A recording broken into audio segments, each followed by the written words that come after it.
Hey guys, so this is the 2019 year-end top 10s. This is discussing the number one fighter in the 200-pound cruiserweight division.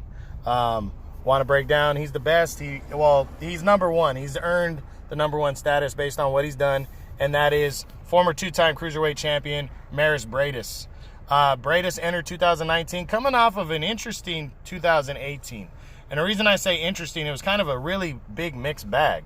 Early in the year, he entered the original World Boxing Super Series finals, or semifinals, against undefeated Alexander Usyk in a unification bout. He fought in his home country of Latvia, but man, it was a fucking great fight, really back and forth close battle where Usyk got a majority decision, and still to this day, even in all the big fights, nobody has given Usyk a good fight. Nobody has really stood in there and even come close to beating Usyk. So the fact that he almost beat him and it was a really close decision, some people even thought Briedis won, is impressive. He had a fight in between, got a decision over some nobody, and then he joined the second season of the World Boxing Super Series, and he entered as the number one seed going in, fittingly. And a lot of people looked at him like he was going to win the whole thing, or it was going to come down to him and Dorticos, which it ended up doing, but we'll get into that. But in the quarterfinals, he took on Noel Gavor, and he handpicked Gavor and struggled with his ass. Like, he totally looked like he overlooked him.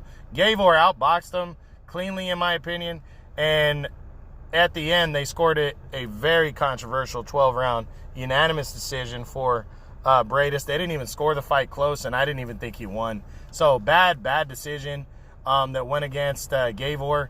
But it gave Briedis another opportunity, but that's why I say an interesting year, because really wasn't a good ending to a year where he fought his ass off against one of the pound-for-pound best fighters in boxing and almost beat him.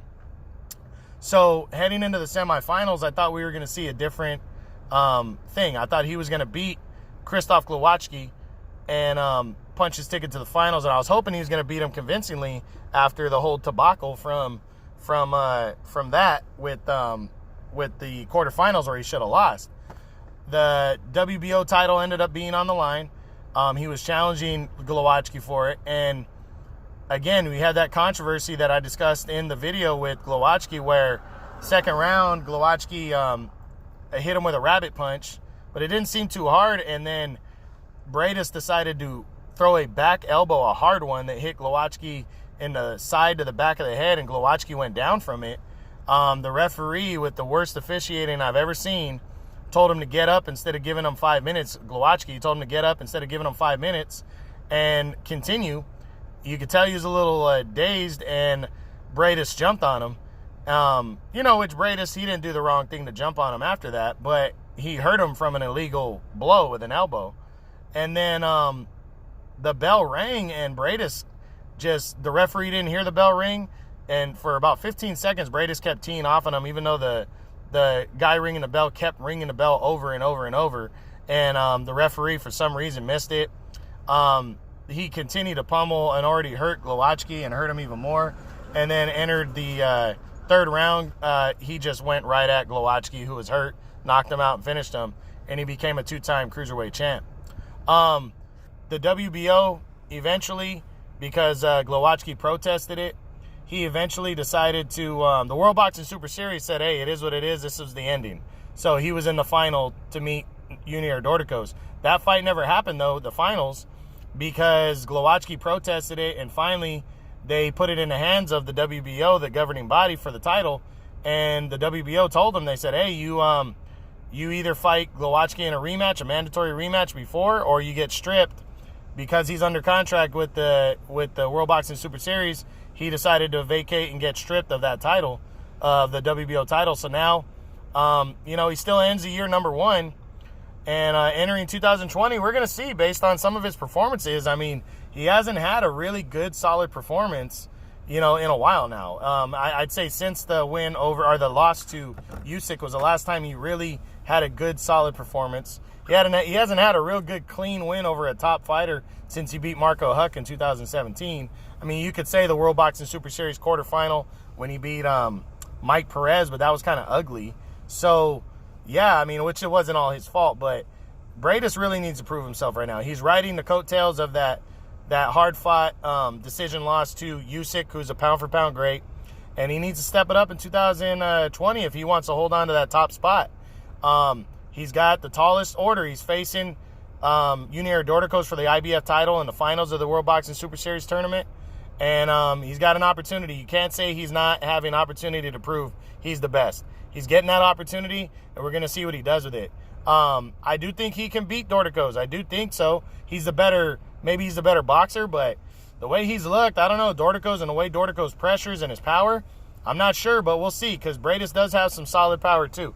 He's 34 now, though. He's moving up one spot from number 2 last year, but it's kind of by default because other guys dropped out, and he's just done a little bit more. And like I said, riding the coattails of that majority decision loss to Alexander Usyk. But he's 26-1, 19 knockouts. Can he get it done in 2020 is a big question. We'll see as we get closer to that fight, and hopefully that fight gets scheduled soon. And now, guys, I'm going to do the state of the 200-pound cruiserweight division. This is a division, like I said, a lot of turnover. After the first season of World Boxing Super Series ended in 2018, the top 2 guys in that division both decided to go heavyweight with Usyk and Gassiev. We lost a good, solid former cruiserweight champion, Denis Lebedev, who's been around for years, out of it.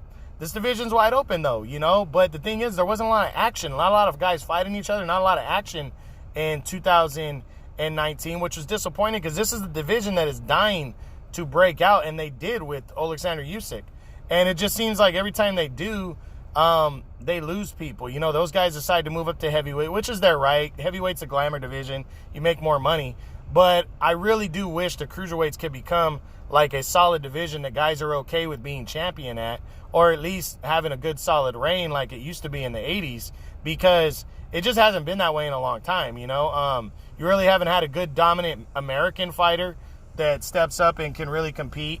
That's why I was hoping Andrew Tabiti was going to surprise some people, even go down tough in defeat to Dorticos, but he didn't. He got knocked out cold. And I'm just hoping 2019 provides a shot in the arm. I'm not sure if they're going to do a third season of the World Boxing Super Series. If they do, I don't know if the cruiserweights, to get another bust-out star, I'd like to see the cruiserweights get back in, but that'd be 3 years in a row. But I don't mind that because the cruiserweights are fun to watch, guys. These guys are small heavyweights is all they are, and they chuck. These guys are all in shape, too. They're not like heavyweights that come in all out of shape. They have to come in shape because they have to make weight. They have to make a weight limit where heavyweights don't. So, some heavyweights are in shape, some heavyweights are not in shape, like Andy Ruiz. You don't have that in the cruiserweight division. A lot of these guys have pop. I shit you not, over the past, ever since I've been into boxing like hardcore and doing top 10s, which has been, 10 years plus now, the cruiserweights have always been a fucking good, strong division, always. And in terms of talent, in terms of guys fighting each other, and their fights are always wars. Always wars. They always have great fights. And close fights. And I just really want to get back to that with the cruiserweight division. I'm really disappointed that the World Boxing Super Series Season 2 didn't do that for the division. And I hope the finals, I hope we get a definitive number 1. And whether it's Dorticos or whether it's Breidis. And I hope these guys start unifying belts in 2020. I really do. I want to see these guys unify belts against each other and really push themselves to the limit. We'll see what happens. All right, guys, that's it. I hope you enjoyed it. That's the year-end top 10, the number 1, Maris Breidis, in the state of the 200-pound cruiserweight division. True boxing, you've been hit with the truth.